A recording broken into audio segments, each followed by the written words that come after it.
मुख्तार की मौत के बाद कृष्णानंद राय की पत्नी पहुंची हैं काशी। बाबा विश्वनाथ के दर्शन करने बनारस पहुंची है, वाराणसी पहुंची है। आज बाबा के दरबार में न्याय मिला है, ये कहना है उनकी पत्नी का, अलका राय का। तस्वीरें आपको हम दिखा रहे हैं। उनकी तरफ से कहा गया कि इतने सालों बाद न्याय मिला है। मुख्तार की मौत के बाद कृष्णानंद राय की पत्नी को आप देख रहे हैं, बनारस पहुंची, वाराणसी पहुंची, काशी विश्वनाथ मंदिर के दर्शन करने पहुंची हैं। अरे कहना क्या है, यही है कि बाबा की आशीर्वाद है। जय, आज मैं हमेशा बाबा के दरबार में न्याय के लिए करती थी, आज न्याय मिला है हमको। आज होली का अपना बड़ा त्योहार और बहुत दर्शन करने रही है। और देखिए, होली के त्योहार हम लोग इस घटना के बाद नहीं मना पाते थे। आज हमको लगा कि नहीं, हमारे लिए आज का दिन होली का ही दिन है। अब होली सेलिब्रेट होगी मैम। और वहीं काशी पहुंचे कृष्णानंद राय के बेटे पीयूष का क्या कहना है, आइए आपको सुनाते हैं। तुष्टीकरण की राजनीति उनको करना है और दूसरे पक्षों के लिए उनको कोई ना कोई मुद्दा चाहिए, तो वो एक अपराधी में अपना मजहब ढूंढ रहे हैं। और मेरा ये मानना है कि रमजान के इस महीने में ये फैसला आया है, अल्लाह का दरबार कहिए चाहे बाबा विश्वनाथ का दरबार कहिए, ये फैसला हम लोगों के बीच में है, इसको स्वीकार है। क्या मानते हैं, भगवान का न्याय मिला है? बिल्कुल बिल्कुल, तभी तो दर्शन करने आए हैं।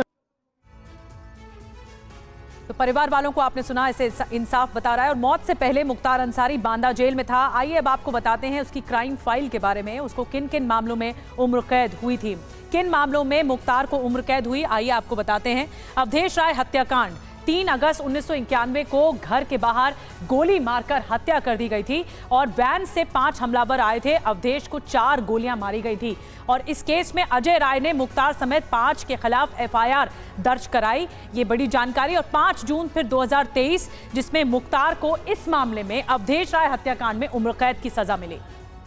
बिल्कुल। और फर्जी साइन शस्त्र लाइसेंस, ये दूसरा केस 10 जून 1987 का फर्जी हस्ताक्षर कर शस्त्र लाइसेंस लिया गया।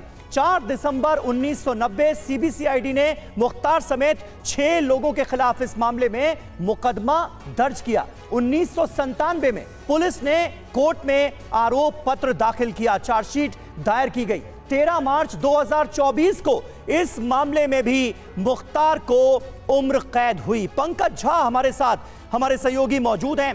पंकज, अगर गुनाहों की फहरिस्त यहां पर गिनाई जाए तो उसमें पूरा का पूरा बुलेटिन निकल जाएगा। उसके बावजूद भी सियासी तौर पर जो दबदबा था, पूर्वांचल में मुख्तार अंसारी का जो प्रभाव था, उसे आप कैसे देखते हैं?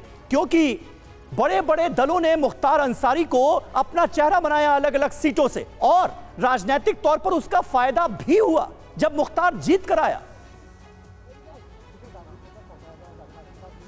देखिए, इसमें दोनों का फायदा था। वो राजनीतिक पार्टियां जो मुख्तार को अपने पास रखती थी और उसे बढ़ावा देती थी, और मुख्तार को भी इसका फायदा मिलता था कि उसको अपना राजनीतिक दबदबा बनाए रखने में सहूलियत होती थी। और देखिए, हम जो ये बात कह रहे हैं कि पिछले कुछ सालों में उसका रसूख कम हो गया, लेकिन उसके परिवार में देखिए, आज की तारीख में जब हम आपसे बात कर रहे हैं तब भी अफजाल अंसारी गाजीपुर से बीएसपी के सांसद हैं, अभी समाजवादी पार्टी के उम्मीदवार हैं। उस परिवार से 2 विधायक हैं, एक मन्नू अंसारी जो कि मुख्तार अंसारी के भतीजे हैं, वो समाजवादी पार्टी से, और मुख्तार का खुद का अपना बड़ा बेटा अब्बास अंसारी।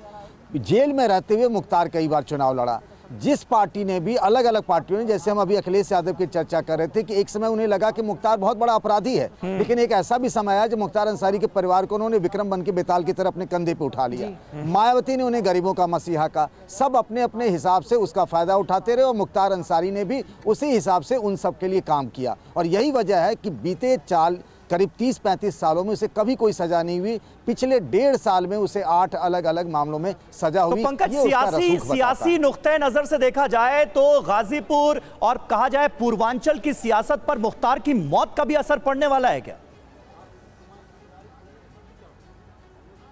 देखिए, कोशिश यही की जा रही है, और इसीलिए देखिए कि आप कई पार्टियों के नेताओं को देख रहे हैं, वो एक ही तरीके से अभी उनकी पोस्टरिंग हो रही है, वो एक ही तरीके से बात कर रहे हैं, इस मौत पर सवाल उठा रहे हैं। सवाल इसीलिए उठा रहे हैं, मामला गाजीपुर लोकसभा सीट का हो या घोसी का हो, या फिर आप अगर देख लें बलिया, आजमगढ़, इन सभी में जो मुस्लिम समाज का वोट बैंक उसको कंसोलिडेट करने के लिए, क्योंकि पहले से वो वोट बैंक जो अगर देखें समाजवादी पार्टी और कांग्रेस के बीच में एक गठबंधन है, एक दूसरी तरफ बीएसपी, तो होड़ मची है इन पार्टियों में कि आखिर ये वोट बैंक उनके साथ कैसे आए। उसके लिए मुख्तार की कहानी और मुख्तार की मौत को साजिश बताया जा रहा है।